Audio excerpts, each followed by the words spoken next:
Hello everyone and welcome back to my channel.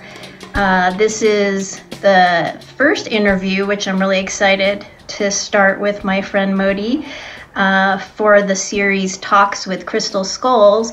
But today we're going to be talking to a carver of crystal skulls, so that's very exciting for me, and to be able to have such a dear friend in person to discuss this with. And you're going to get to know him today as much, I hope, as I do, and love him just as much as I do. But I'm excited to talk about him because I think that most people may not be aware that there is such an amazing master carver of Egyptian skulls out there. And I know that a lot of people might be more familiar with some of the carvers in Brazil or India. And I know that I didn't know of somebody like Mody until just recently. And it was a huge, I feel like a missing link in my work with crystal skulls, because I'm very connected with ancient Egypt. And I always felt like there was something like a hole in my work.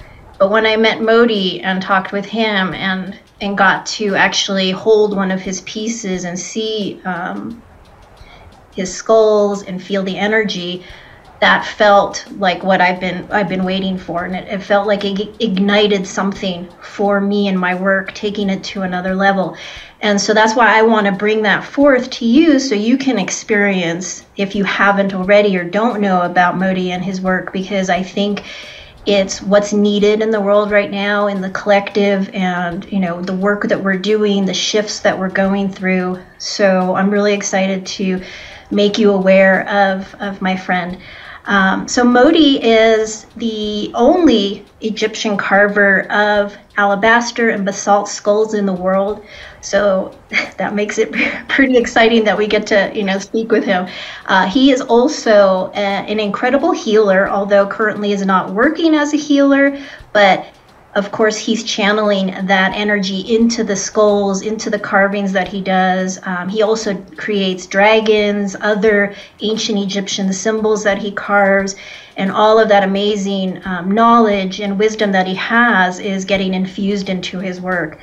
And I know that he knows so much about the ancient Egyptian ways and meditational practices, and he can tell us about that too.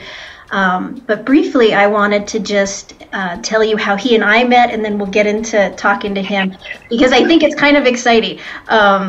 We only known each other for a short period of time in this life, but we recognize that we've known each other for forever. And Mody likes to joke that I'm stuck with him, and that's okay. I'm okay to be stuck with him. Yeah, as soon as we connected, it was like having a fraternal brother. He's like a twin, and I just love that he is so connected with his inner child and was so personable. So it was like a rabbit hole that led me to him. I had just seen by accident one of his skulls through somebody else, and instead of contacting that person, I looked up who was the carver, and I went directly to Mody's page. Can I say something? Oh, sure, go ahead. There is nothing by accident. Everything happened for a reason. Yes. Yeah, and I'm sure this you see in my skull to start our connect together. Exactly. Yes. And what was exciting is it happened on 8/8, the Lionsgate portal, remember? Yes. That's how we really had like this huge connection. So it's divinely written in the stars. And I was just, I love Mody because he's so personable, as I said, and I didn't know, when you talk to somebody of his stature, and you would think that maybe you wouldn't be able to talk to the person, or you might talk to their assistant, but right away, it was like my best friend. And so we've just had a great rapport. And so even though it's been a short period, it feels like lifetimes, and it is. So, and I do have the privilege of having some of his pieces with me, and we'll talk and show and tell and all that kind of thing. But so right now I just want to introduce, so this is Mody, and he is currently in Lithuania. He splits his time between Lithuania and Egypt, but he does all of his carving work in Egypt, in his home there with all of the sacred stones. So hi, Mody. Thank you for being here. Thank you for thanks for you, and hi for everyone. I'm so happy to be with you today. And really, I'm so happy to connect with you, and I wish I can help more people for understand what I do and for share Egyptian energy. Because this energy, I think, world now needs this energy. All want to connect with past life energy. You know, this missing piece, what we miss in our energy. Everyone now work with skulls. He work with crystal skulls for India, China, Brazilian, whatever. There is a skulls handmade. There is, I think, two or three carver in all world for handmade, and another was machine. But handmade, it's more powerful. It's more energy inside it. For example, what I wanted to say, the stone have energy, and when you carve it with your hand, you put also your energy inside this. So together they make different energy. You know. So I'm so happy to be here, and I am open to answer any question what you want to make people understand more about me and know about me. Great. Well, I'm excited to share. So let's start with the first, because I think your story of how you started is interesting. So could you share just a little bit about how you began doing the crystal skulls, you know, and what you were doing before, how that changed? What was the journey? Okay.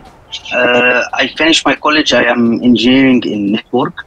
When I finish college, I go to Hurghada, the city in Egypt.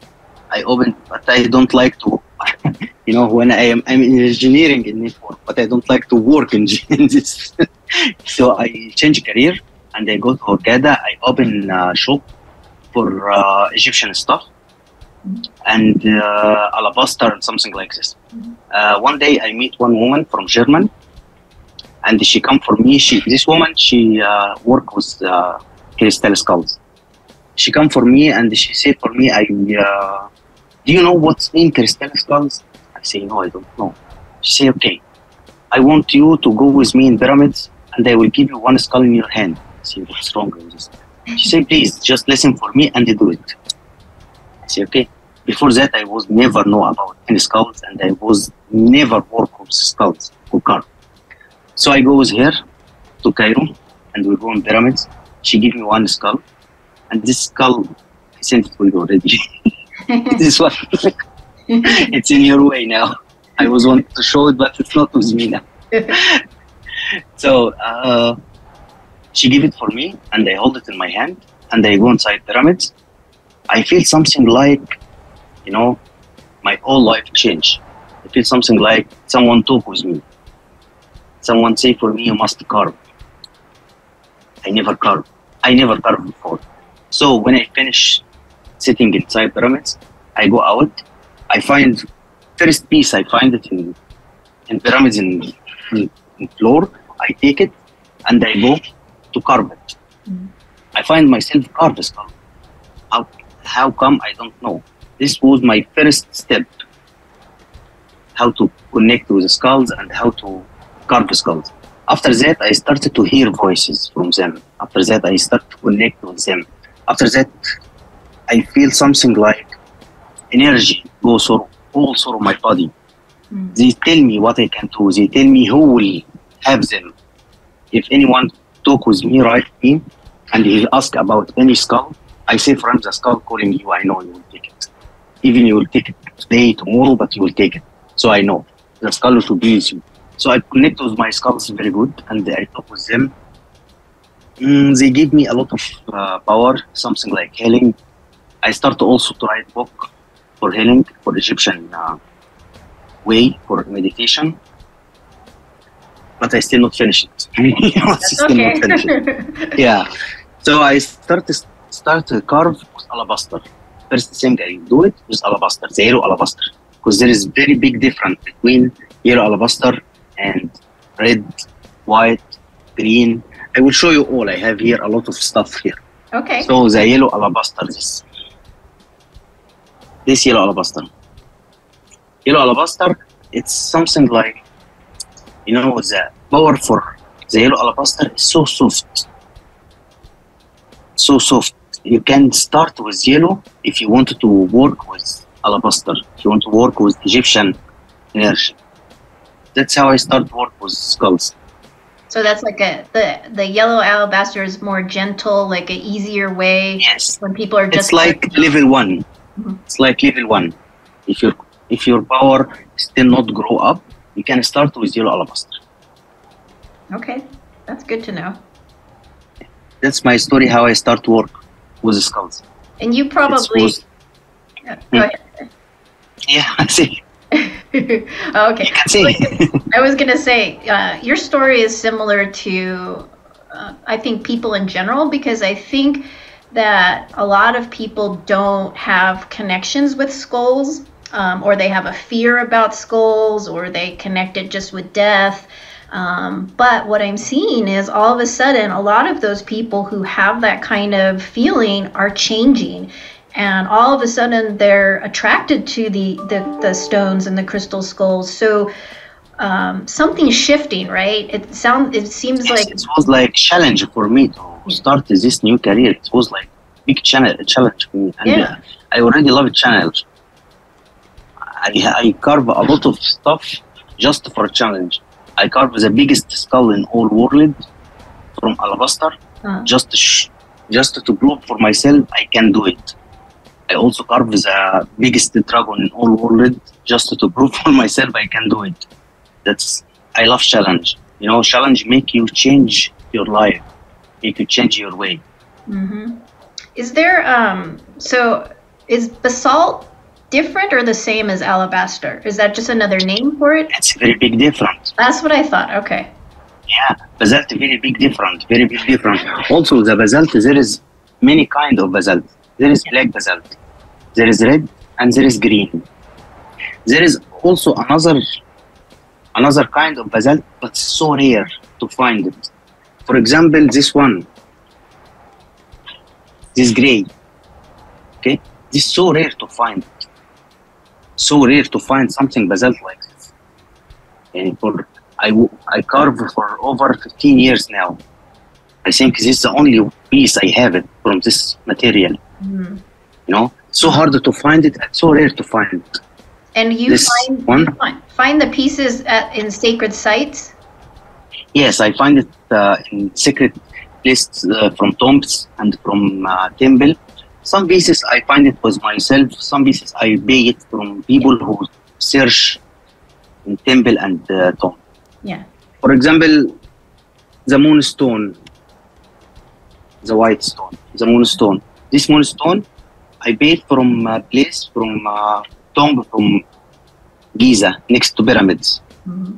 Okay, we'll talk about every kind of stone, but I just show you. Yes. So the basalt, there is the black, green, and red. Okay. This is the usual basalt, what we can find it and what we can have it. Okay. From top, the green, so hard to carve it, so hard, and then the red, and then the black. So this is the 3 level. The top green, red, and then black. Green also, there is 2 kinds of green. There is green like this with gold line. Uh-huh. I don't know if you can see gold or no. I can see. Okay. This gold line, it's also rare to find like this. And there is like this one. It's normal to can find it. So you can see there is very big difference between this and this. But both is green basalt. Both is so hard. Both is so heavy also. Mm-hmm. But this one, it's not usual to can have it because it's rare to have it. Mm-hmm. Okay. This is the green basalt. And this is the red basalt. Mm-hmm. I don't have the red basalt a lot, so this is the only one I have it now. Beautiful. And I like to carve some symbol of this. This symbol, it's my signature. Uh-huh. This one. I carve it in the biggest skull, gap, and I carve it in a lot of skulls. This is my signature. I do it in skulls. Okay. and the black basalt. Mm. And this black basalt, this one so special. You can see, look, the yeah. moon and sun. Okay, so this is the black basalt.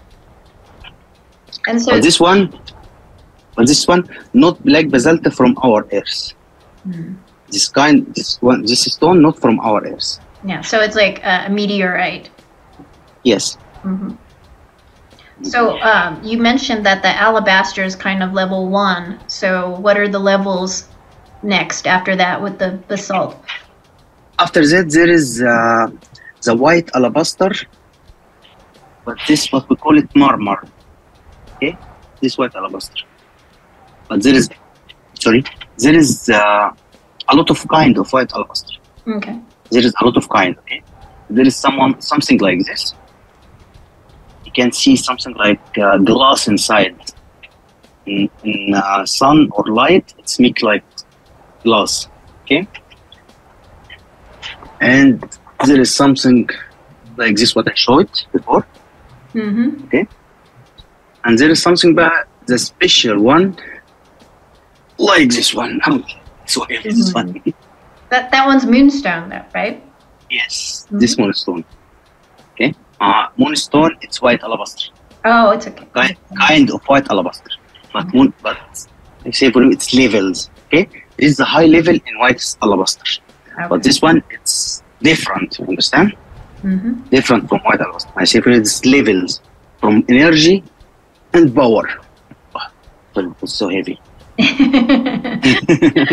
So that's next. And then would it be the green, the red, and then the black? Is that okay? Red, yes. The green, red, and black. Okay. Green up, red, and black. But then there, like you said, in each one of those, there are variances as well, because there's different types of greens, there's different types of blacks, some of the black. And in the top one, this one, the gray.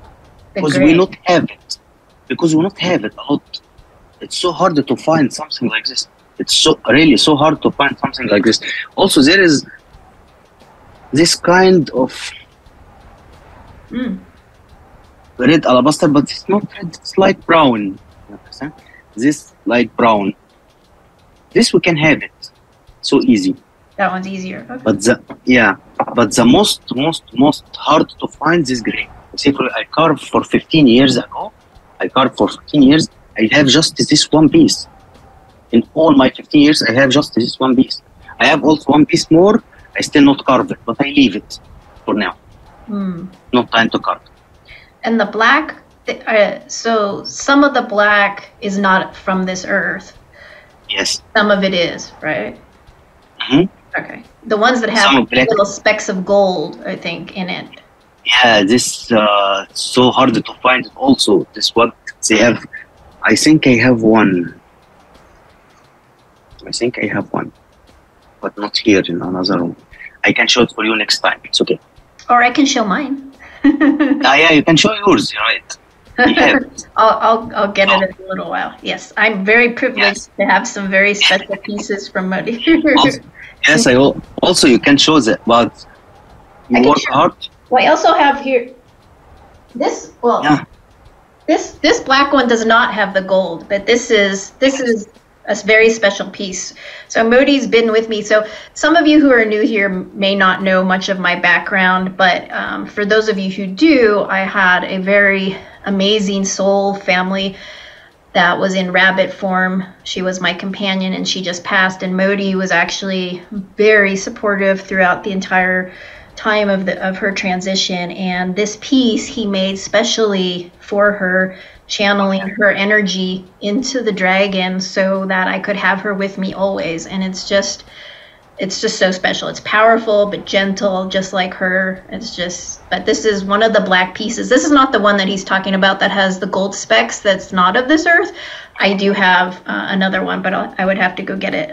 But this is one of his dragons. This one's so special, yes. Very sweet, isn't it? And I also have, I have this one right here. Oh, it's so heavy.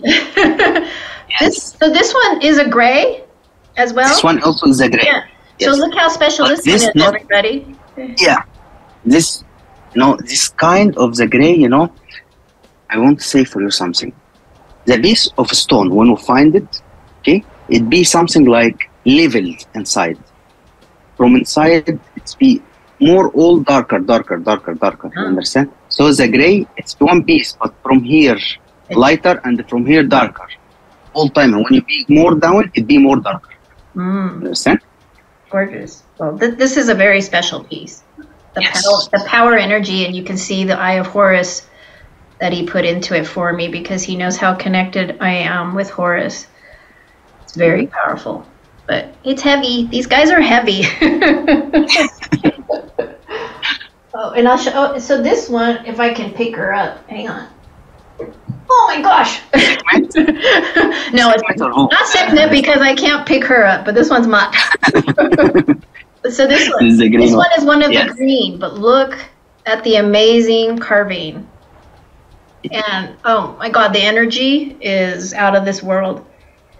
I've only just started to connect. So, I mean, I'm just like beginning my journey with them, but the second I connected with Mody, I told him when he was showing me his pieces, I could feel this gentle but extremely powerful Kundalini energy that just like got awakened, and it was nothing harsh or anything. It was just a beautiful opening, but I felt my whole body just kind of shake into, you know, coming alive in a new way, and it's just continuing, and I just can't wait to continue working with these skulls. But they're just amazing. You if you haven't experienced, you have to experience.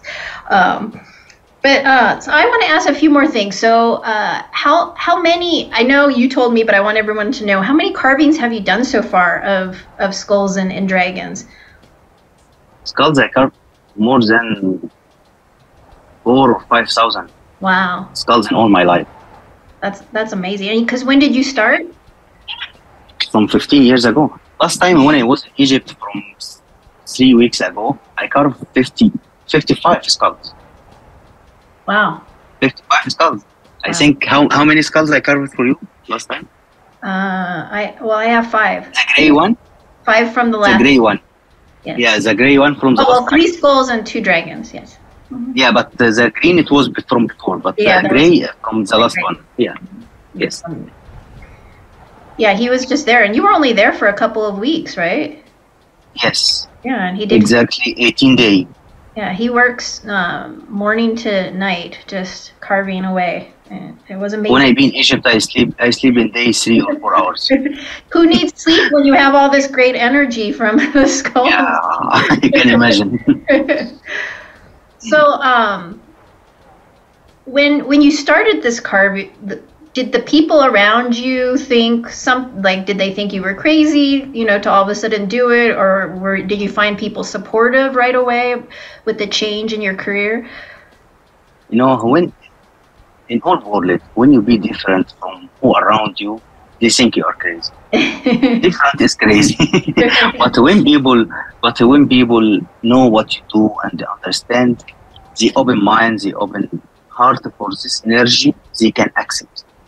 No one work with the skulls will accept this energy. You must first know what this means. For example, you must know information about alabaster to can understand how to work with this alabaster. You can understand how to work with the Egyptian stone. Understand? Not everyone can work with this stone. Yeah. I have people take from me skulls, and anyone take from me one skull, he can have 100 after that. That's all. So there is people when they give me a review about the skulls and something like this, they say for me, when we touch a skull, we feel like hundreds of millions of energy come for us. And all my body check and move. See, yes, because it's first time you touch something like this. You connect with past life, you connect with past energy from Egypt. And this energy, not anyone can handle this one. You must have pure soul to can handle this. Because this energy can do a lot. You can use it in a lot of ways. Yeah. So there has to be integrity around that work that you're doing. Yes. Mm-hmm. Mm-hmm. And when you carve, are there things that inspire you, like, or are you do you feel like you're channeling when you're carving, or how, you know, how do you find that kind of inspiration? Before I carve anyone, before I cut any stone, I look for a stone first for 1 minute. I give for myself 1 minute to look for a stone. This stone wanted to be skull, dragon, whatever she will say for me. Skull with female energy or with male energy. So I sit 1 minute with stone and connect with the stone first, and then I challenge myself to do it how they want it. Because everyone have, you know, for example, this two green. If you look for the eyes for this one, it's not the same. Yeah. Like this one. If you look for teeth, it's not the same. So everyone wants to have something special. And anyway, the handmade, all skulls, you can't find two the same. No. Even if you are the master carver, you can't, because everyone show himself, show his energy. Mm-hmm. That's awesome. So you've talked a little bit about what makes the Egyptian stones special. Can we just talk a little bit more about that? Anything you can add so that people can understand? Because I know most people are probably more familiar just with crystals, right? And working with crystals, which are very powerful themselves. But I want people to understand even more depth to these stones and what makes them so special, or why you think at this time in human evolution these would be important to work with. About Egyptian stone, why I believe this is so special, and why I believe this people must connect with this now, because I believe when you work with Egyptian stone, you work with two kind of energy, three kind of energy, not two, three kind of energy: past, and what you have now, and the future. Because when you have a lot of knowledge, you will have good future. So the stone of Egyptian stone will give you all the past knowledge what you need to create the new future for yourself. That's why I believe the Egyptian stone have a lot of energy from past life. As you see, all temple, all statue, everything what Egyptian was doing before, from alabaster, from basalt, they was use it in everything. Why? Because they believe this statue will live for thousands of years, hundreds of years. And as we see now, a lot of statue in any museum or any tomb or any place, 7,000 years, right? Mm-hmm. And it's still the same like what they did it. That's why. Mm-hmm. That's why I believe the Egyptian energy not just to give you the past life knowledge, it also will give you the future knowledge. Because when you know everything about your past, and when you know a lot of knowledge, you will have very good future. Mm-hmm.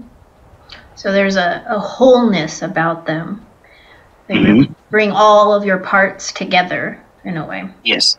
And because the Egyptians used these stones for everything within the temples, the tombs, yes. The statues, the doors to the tombs, all that stuff, right? They knew the power of it.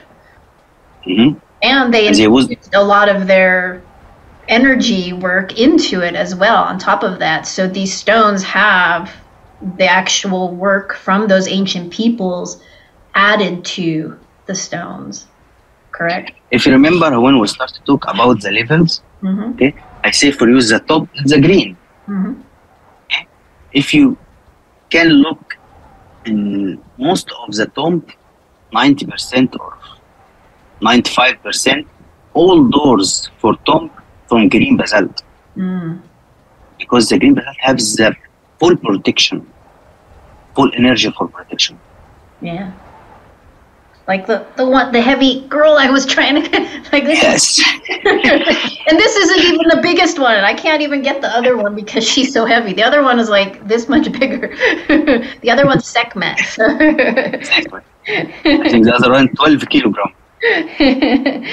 But yes, it's very, very potent energy. Mm-hmm.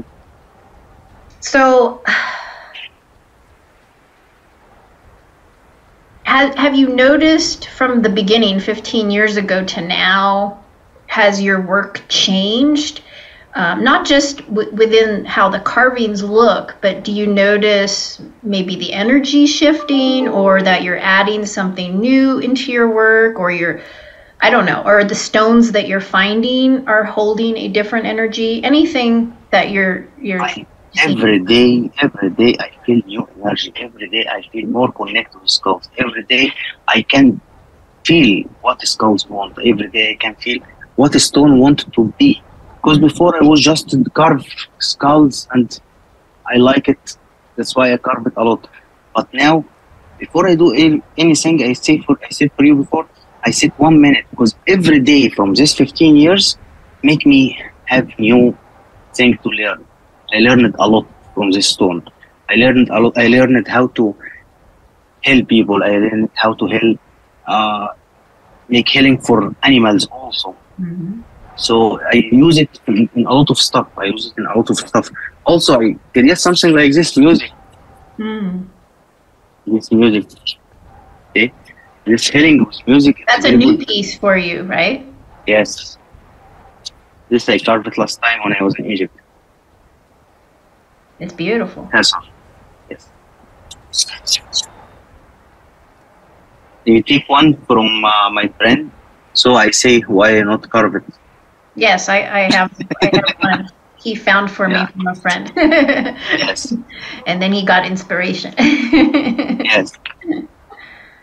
What have you noticed with the type of people that so far have been drawn to your work? Is there anything you've noticed about those types of people? Are they healers? Are they in a specific path or place in their life that are drawn? What have you noticed about who is attracted to your work? I think who is attracted for my work is a healer. It's more attractive for my work, because they use the energy of stone to use it for this. Okay. This I think, the healer, it's more connected with my work. Mm-hmm. And I know a lot of healer. I know a lot of healer in USA and in all around Europe. They use my work for healing session, and for do a lot of event for healing. Mm-hmm. And I did before that. Yeah, I know. You're like me. We have a lot of we have so many things in common, but we both do healing work, but we're currently both not doing it like with people. We're doing it through different channels of our work. We're both writing, but we've been writing for a long time and we're still writing. What was I going to say? I just had a thought. I kind of forgot. You were telling me about the types of people. It'll come back to me. I don't know. We'll see. I got on something else. But so a lot of your stuff is evolving. A lot more people are starting to understand maybe your work, but I still think, that's why I'm wanting to do this interview, because I think that a lot more of those healers don't know yet about the stones and don't know about you, and so that's why I want to bring this to the forefront, so that more people can get exposed to what we need, because as a collective and what we're doing on Earth right now needs this energy. Especially, I think that people are getting ready for what your work has to offer, and maybe it was not as on the forefront before. But with everything speeding up in life and the world speeding up, we need like really potent tools, so to speak, and your work is really a doorway to that. I feel I know I feel the difference. I love all the crystals I work with, and they're all very powerful in their own way. But as I said, for me personally, and maybe it's because I have such a connection with ancient Egypt, I felt like your work really was sort of the missing link, and it's going to take me to the whole new level that I needed to go to. And if more people are exposed to that, I think it will help raise the vibration of the earth even more quickly if we have access to that. Anything. It's my dream to make right? people know about this. Yes. Exactly. Anything that can reawaken our personal empowerment and help us to remember who we are is what we need. And these skulls that you have do that amazingly. I think they kind of go really fast, like straight to the heart, if you're open to it, right? Yes, that's true. So people are scared from anything they use. That's why they not open heart for this. But yeah. if people open heart for this energy, they will feel it immediately. Yeah, I think so. And they're just so. I know that it's hard, if you have patterns or certain fears or beliefs instilled in you, it might be hard to get past that when you look at a skull. But truly, if you held it and you had, like you said, that open heart, you'll feel the gentleness in these skulls. There's just so much. And they're friendly and they're personable and they want to talk and they're very, they have so much liveliness about them, and there's nothing scary about it. Really. So I hope that people will understand that. I hope so. So you do a lot of talks all over, right? You travel different countries and do healing talks and share about the skulls everywhere. Yes. Mm-hmm. Yes. But when Corona started, this virus for Corona make everything stop. But before Corona, I went for a lot of country before. I went to Hungarian. I went to German. I went to France and also Romania. Mm-hmm. I went to a lot of country. Yeah. For event for yeah. And so these are groups of healers, or are they professors, or who what types? No, I have friends, something like any friend like you. They invite me to come to create event for healing, to make people know about the skull, something like this. So I create the event for healing, and I say for people in this country, I will be there for 2 or 3 days. So they come for me in this time. That's great. Well, thank you for sharing them with people. And so, anything else new on the horizon? Do you have more skulls? Are you going to be in Egypt again soon? You just got back from Egypt, but when are you going back? Yeah, I just come back from Egypt. Yes. Oh, right. Do you want to show us any of the skulls? Well, you showed us a few, but is there any others you want to show us that you just carved when you were in Egypt, so we can see some of what you have? Yes, I will show you the smile face. Oh, look at him. He's a sweetie. This one, smile face. There is more in another room I can bring. There is more. This smile face, I like it. So I said, I carved two skulls with a smile face.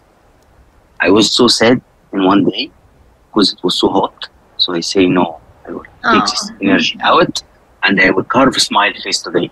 So I carved 2 smile face. And also something like this. Yes. Yeah. Gorgeous. I have a lot. Yeah. And you have ankhs and scarabs and all of that. Yes. I have. But all now. Wait, I can show you. Okay. 1 second. Yes.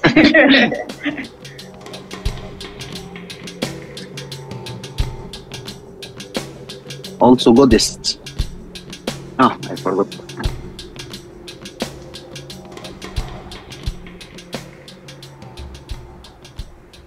Oh, beautiful.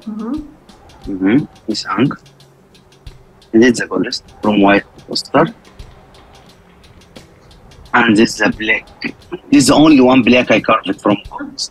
Beautiful. The only one. This one so special. So I say this stone, this one piece, so special. So I carve just this one, and she still not have any home until now, because I feel she want to go for someone special. Until now, she not find no one for her. I carved it from 4 years ago, I think. This one. I have a lot of stuff. I can. Yes, he does. Yeah, I can't show now. And once you see his work, you want everything because it's so beautiful. Well, at least I think. Yes. I keep telling him I have to rob a bank. Yes, we will rob bank together. I want rob bank to pay a lot of stone. I want to sit in Egypt at least 1 year to carve every day. Super fun. So, okay, so you have the carvings and the talks, and like we said, so you are working on a book. Of course, it's not ready yet. Books take time, everybody, to write. But your book is focused on the ancient Egyptian meditational ways. Is that what you were saying? And yes, and also I talk about alabaster and what's alabaster, what you can have from alabaster, how you can use it, how you can clean the energy, how you can recharge the energy again. A lot of stuff about alabaster and all kind of stone for Egyptian. Oh, good. That'll be great. Really awesome. So anything else you want to share that we haven't covered? But I know this won't be the last time we talk, but this is, again, this is just an introduction, and Mody, I think, is excited to do some more because he said he will show us a little insight into his workshop and carving. We'll get to see that, I think, at some next time when I be in Egypt. But this you must be in your night, to be in my day. Yeah. So yeah, that's another running joke that we have. Mody's in the future and I'm in the past, except today he was in the past and I was in the future because we mixed up the time for this interview, so we're crossing timelines. After 43 minutes, it will be Tuesday here. Yeah, exactly. So I'm from the future. 43 minutes, so I'm from the future. It's so fun. Mody's fun. So can you let people know how they can see your work, or how, you know, you can link my page for Facebook and Instagram. I have my website not work these days. I don't know how to work with websites. I don't know how to get it. Okay, so the woman who was working with me for this, now she's so busy. That's why I off my website. But if I find someone to do my website, I will do. Okay. So, what is your name on Facebook so they can find you? Mody Ra, or in Instagram and Facebook, Mody Ra. Okay, it's Mody Ra. That's Mody, and then Ra for anyone who doesn't know. Yes. And the same on Instagram, right? Yes, the same on Instagram. Okay, great. That's my name for my work. Awesome. Well, I think we not have a lot of share now because it's first time, and we don't need to make a lot of information, a lot of knowledge for people. Well, so it's just a little intro. We'll do some more fun stuff. Like I said, we're gonna probably see him in his workshop with carvings. I think Mody might, if we're all lucky, take us to little sacred sites if possible. Maybe. Maybe. No promise, but maybe. Or at least we'll be in Egypt. As long as he's in Egypt, we're gonna feel that energy pouring through. But we feel it through his heart. We feel it through his work anyway. I can do with you calling when I be in pyramids. But also this will be your night because must be in my day. I'll be there. You know me. I will not sleep for that one. So we can share energy from pyramids. I can be there and I can also go. But I don't know if I go outside. I will have internet or not. Yeah, we'll outside. Yeah, you can see. We'll do our best for you guys because we wanna help to bring this energy to everyone. So that's our goal. We want to help the world, and just thank you so much, Mody. This has really been fun. Any Welcome, last? and thank you so much also. I'm You're so happy to be here and so happy to make all people know about it. And if anyone wants anything, just ask. Yes, that's I am happy to help. Yeah, he is really, and he's not just saying that. That's what I love about him. You can actually talk to him. He'll be there for you. He'll answer any questions you have. You don't always get that, you know, because sometimes it's, you know, there's a separation between you and the master carver or artist or whomever, but not with Mody. Mody is heart to heart, and I love that about him. I am open for 24 hours and 7 days. He's not joking. Yes, I'm not joking about You it. talk it all out. Yeah, even when I'm in Egypt and I work and I carve, I also leave my telephone next to me, because if anyone writes me, I must answer. This, you know, I not just carve to sell. No, I carve to share energy. I carve to help, and this help not just from selling. No, you must answer. If there is someone want to explain something, someone wants to know how to work with skull, someone wants to know how to recharge the energy, someone wants to know how to clean the energy, must ask and I must answer. But I must answer at the same time. That's why. Oh, well, thank you. And don't worry, if anyone wants anything, don't worry about money. Money make it last thing. We can talk about everything. First, you must know which one calling you, which one wants you. Yeah, that's something that's really great about Mody too, is that he really wants to connect the right people with the right energies and skulls and make sure that it's a pure connection. So he's, like he said, he's not about the money, and he's just about helping the world. So yes. Aw. Well, love you so much, Mody. Thank you. Love you too, my friend. I'm so happy to be here with you today. And I can't wait for next time. Good. Okay. Well, thank you everyone for tuning in. And as you heard it from Mody, we'll be talking to him again soon, and probably from Egypt. So we'll see you next time. Okay? Thanks and take care. Lots of love to everybody.